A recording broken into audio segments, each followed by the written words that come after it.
lot of shit going on right here. But what's going on, guys? Welcome back yet again to the channel for what we do literally every day for a long time at this point, which is show up here live, talk to you guys about some things, and then move on with my life into another live section. Which, in case you guys didn't know, I am on Twitch and I go live there every day too for about like 4 hours ish, give or take.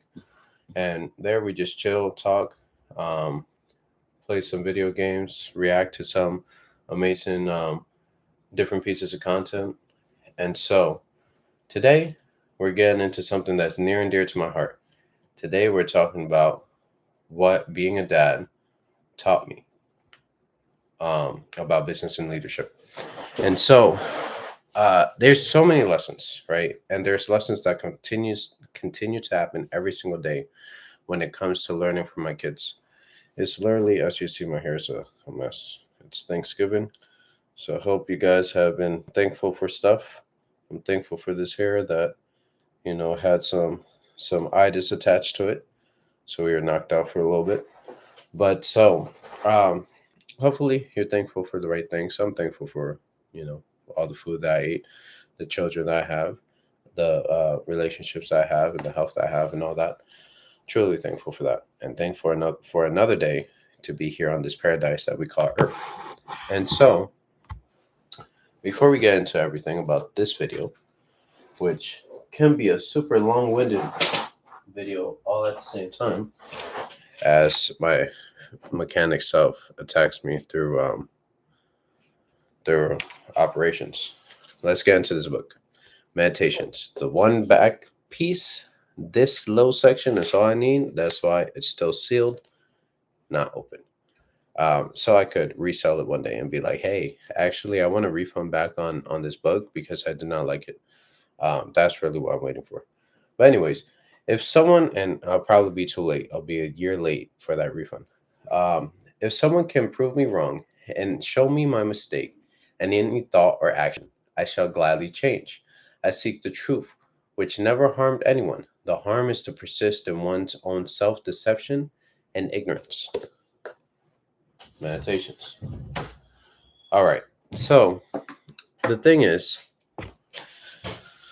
man, where do I start when it comes to kids? I mean, like, business and leadership is like an understatement because they teach me in life, right?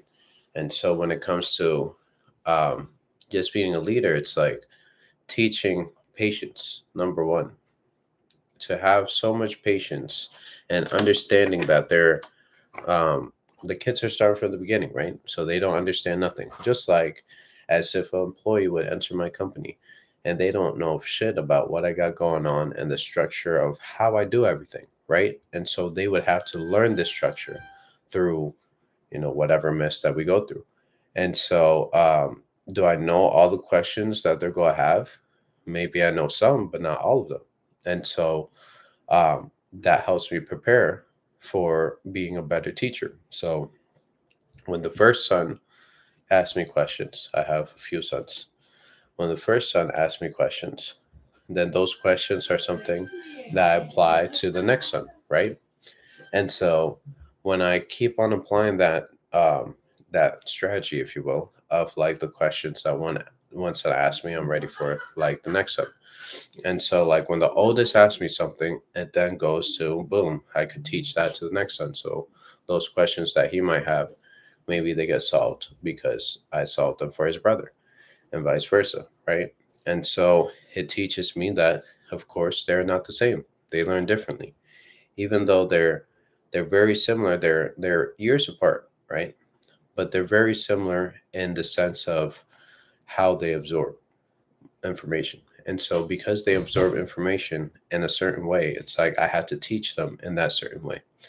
And so it helps me be very versatile when it comes to my teaching skills. And if you're wondering what I'm playing with, these are low weights from a toy actually that my kids broke, which was a truck. And now this is what's left of the truck basically.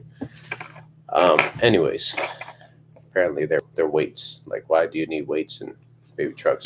Anyways, but so they teach me patience, right? and to like be calm, be understanding, and just be able to teach in any moment, right? And so that's very important because in business, you're going to be throwing curveballs and not necessarily know the solve for it and have to figure out the solve, which is the same thing with kids. It's like when I had one kid, I didn't know how to solve a lot of issues I was having in the sense of the amount of business I do now, the amount of work that I do now is way more than what I did before. Like before, thinking about doing a YouTube channel and having, daily uploads, multi uploads daily in every single different platform or most platforms, right?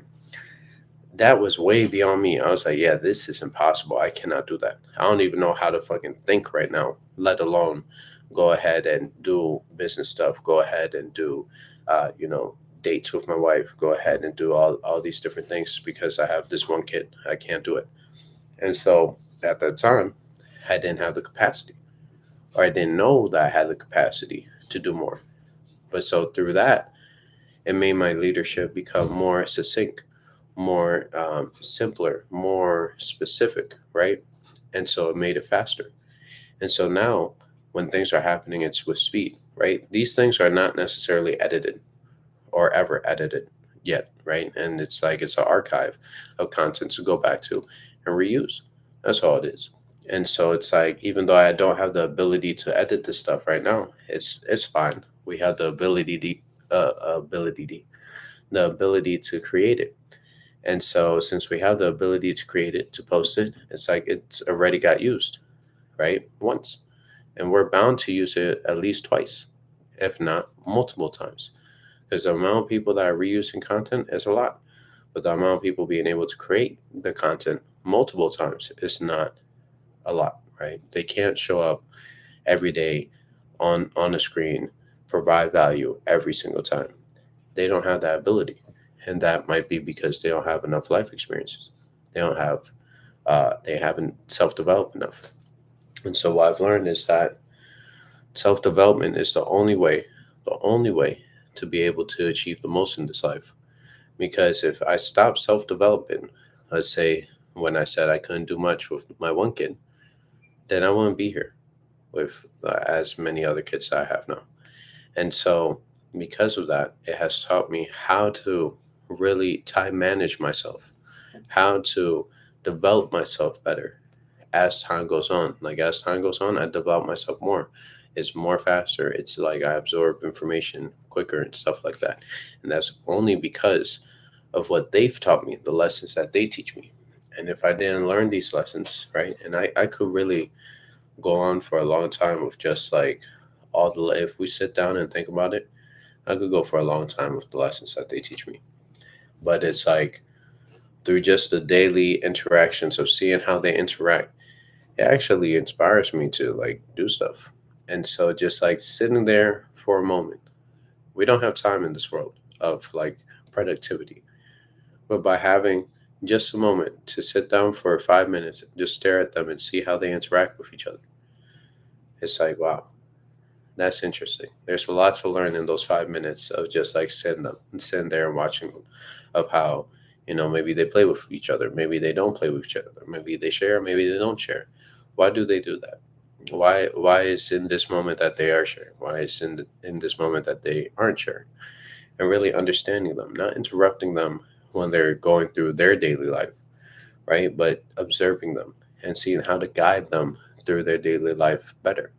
Because again, my oldest, I mean, he's very intelligent. And so teaching him is way simpler. Now, with my second oldest, you have to guide him a little bit more, right? And be a little bit more hands-on, which there's no problem with that, right? Everybody learns differently. And that's why the education system is kind of fucked because if everybody learns differently and everybody's being taught the same, then there's a lot of people that are not getting it. Do they care? No, it's part of the system. They don't want these thinkers to be out there. But for me, I want my sons to be thinkers. I want my kids to be thinkers. Godly. Today's been a sickly day.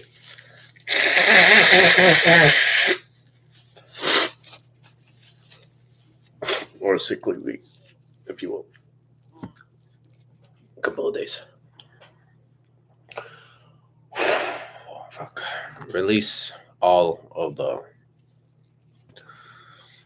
trials and tribulations of the body, the way it feels. Also, if you didn't know, the more you eat, the more you poison yourself. So naturally, on these holidays of Thanksgiving, Christmas, and all these holidays of gluttony, when you eat a lot, you tend to be poisoning yourself more on these occasions than on the usual occasions, because food inevitably is poison and it slows you down, because it's one of the most biggest tasks of the body is digestion. Everything else gets like thrown to the wayside. Fuck your sleep, fuck your recovery. We need to digest right now. That's how it works. And so just so you're aware of that information. But going back to it. All right, so leadership. Based on how I lead, it's like it definitely sends ripple effects. So it's like if I'm not doing my proper leadership skills or leading properly, I could see that ripple to them and what happens. And so it makes me be more so cautious of what I do and how I go about it, what I show them, right? Because I always want to show them the right thing, be a proper role model. And so because of that, it puts me in this like, superhero mode, if you will, because a superhero always has to be on. A superhero cannot be off at any point. If they're off, then guess what happens? People die.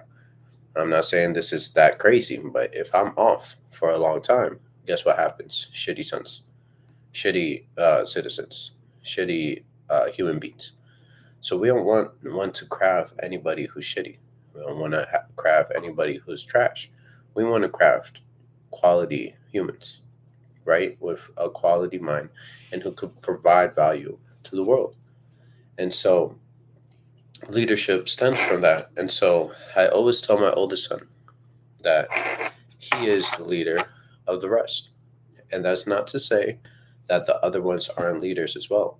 It's to say that because he's the oldest, he should know better. And so he should be able to tell them when they're doing false, or when they're doing wrong things, or when they're doing good things. And so when they do things and it's like, hiding behind, like, when you say back in the day, um, my mom would say my name, and depending on the situation I was in, I would jump harder than usual. And when you jump harder than usual and you get shook out of your boots, usually that means that you're doing something or about to do something that you weren't supposed to do. Well, for my kids, it's the same way. I see them getting into something that they shouldn't do, and so I'm like, "Hey, what are you doing?" And then they're, "Oh, whoa!" It's like they scare the Holy Ghost out of them. And so when I see that, I'm like, obviously, based on that reaction that you gave me, that means that whatever you were doing, you shouldn't be doing it.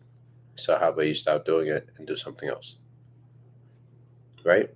It every moment is like a teachable moment for sure. There's always wisdom to be had in every moment.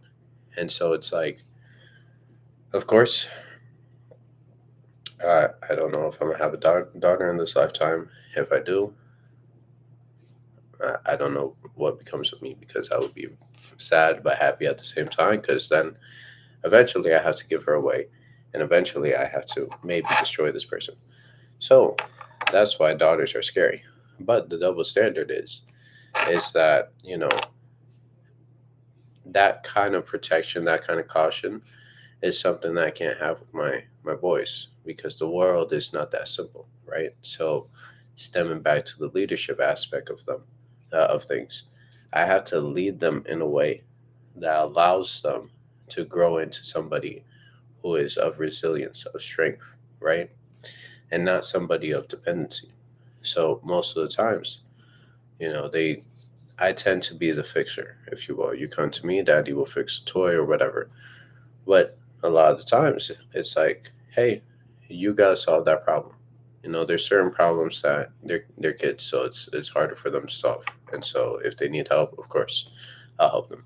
about the things that they've touched that they weren't supposed to touch that they can fix. Like for example, my here's a perfect moment for myself. When I went to we were in the kitchen, we were talking, me and my wife, and then my son comes, my oldest, and then he touches the dishwasher. Well, when he touches the dishwasher, it gets off its track. And so well, I told him, I was like, hey, you gotta fix that. And he's like, but I don't know how to. And I was like, well, unfortunately, you touched it and you messed it up. And so because you touched it and you messed it up, well, now it's your obligation to fix that thing. And because it's your obligation to fix that thing, now maybe you shouldn't touch it. But now you have an obligation to solve how to put it back to where it was. And so as he was figuring that out, he's getting upset. He's crying about it. And I'm like, no, you touched it. You got to fix it. And then eventually he solved it. And so instead of, having to be like, hey, why you touch? Yo, get out of here. Why are you doing that? Hey, close it out, do it for him, and then push him out of the kitchen. Instead of doing that, I made him do it. And so he went from, you know, being happy, but he pulled it out. Then he was sad because he had to figure out how to put it back on track. And then it went from him being sad because he had to put it back on track to him getting so frustrated because he couldn't put it back on track and like, be like, Dad, I can't do it. And I'm like, no, you gotta do it. Dad, I can't do it. No, you gotta do it. And so eventually he did do it. And he was so proud of himself when he finally was able to do it that those moments of concern that he had before were no longer there. And so that was a moment of leadership, of being able to teach my son, the consequence of touching things. And I even told him, I was like, hey, sometimes daddy touches some things too. He doesn't know how to fix, but he messes it up and he has to solve it and figure out how to fix it. And so that's why you had to do the same thing with this dishwasher, right? And so that's what happened. But now, does he touch the dishwasher anymore? No, he don't touch it no more. And so I didn't have to go and yell at him, hey, don't touch this. I made him touch it more and fix the problem that he caused. And then from there, now he don't doesn't touch it anymore. Now he just makes sure he avoids it. But he knows how to solve the problem now. But that was also a moment of like, okay, you could leave it to pushing him away from it, and then he's still interested, still touches it, or immerse him in it, and he touches it so much, he gets so much experience with it that now he's over it. He don't need it no more. It's like I'm sure there comes a time where it's like driving is super exciting. When I was a teen right before I learned how to drive and got my license and stuff, I was super excited to drive. I finally started driving. Then that's when all the errands came. And it was like, hey, run this errand. And I was like, hell yeah, I get to go in the car and run these errands. Oh, okay, yeah, let's go. Yeah, hey, do you have any errands for me so I could run, so I could drive the car? Yeah, yeah, yeah, yeah. Go to the store, get me a blah blah blah. Okay, yeah, cool. And I'm so happy about it. Nowadays, ask me about errands, and I'll be like, do we have to do this today? Is it something we have to do now? Can it wait until tomorrow? Is it something that we had to even go out to do specifically? Or can we just like order it and it comes to the house? It's like there's so many questions now, right? That get added onto it. But before it became normal, right? It was like I want to do it as much as possible. But now I've been driving for a long, long ass time, years, and plenty of years. Now I'm over it. And so, but I'm sure that it's gonna come. Like my son is excited to start washing dishes, and so instead of being like, yeah, go right into it. He's just about tall enough to do it. I'm sure we get him a stool and he'll be ready to go. But here's the key: in order, because I don't like doing the dishes, so this is some leadership stuff right here. I don't like doing the dishes, so in order to make him want to do the dishes even more, I asked him, "Hey, do you want to do the dishes?" He's like, "Yeah." Great, you're almost tall enough to be able to do the dishes. Don't worry, soon you'll be able to do it. And that is just setting it up so that he's even more excited to do it. And I know there's going to come a time that he does it and he does it, let's say, for a week straight. Once he does it for a week straight, 30 days straight, he's going to be overdoing the dishes, to be honest. But it's something that he's excited for now. So let's try to keep his excitement on it as long as possible so that, daddy doesn't have to do dishes. That's really the point. But it's like, again, leadership is seeing what people are excited about and then pushing them towards what they're excited about and making sure that they have everything they need to be successful in that realm specifically. Because imagine he's excited for washing dishes, and I'm like, okay, cool, go to sleep. And it's like, okay, he's not excited for sleep. That's more of a punishment to him. It's like, okay, if I keep making these things punishments to him, then he's not gonna like the punishment, and then he's not gonna like what led him to the punishment, and he will learn that, right? And so, learning the balance between rewards, there's risk and rewards always, but just understanding that being able to turn whatever was a negative thing and flipping it into something that rewards them with like that, again, that dishwasher example was delayed gratification. He did not get it on the first try, the fifth try, the 10th try, but on the 50th, that's when he was able to get it, right? And so there's multiple things being taught always at the same time. And you got to pay attention to this because, like, again, if you don't see it, if you don't have the eyes to see it, you will never notice it. Whether that comes from the computer screen, whether that comes from your phone, whether that comes from your parent, your kids, you will never notice that opportunity or that gold mine that sparks this idea without paying attention. So take the time to just like sit there and be mindful. Because again, this world is going to have us speeding up even more these days and even faster these days. There's this thing called AI. I'm not sure if you heard of artificial intelligence, but that thing is here and is probably going to be way more prominent as years go on.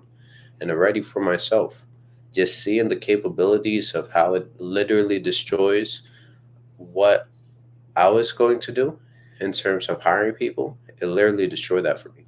So I was going to hire about like 5 people plus. Well, with AI, I might not need to do that, right?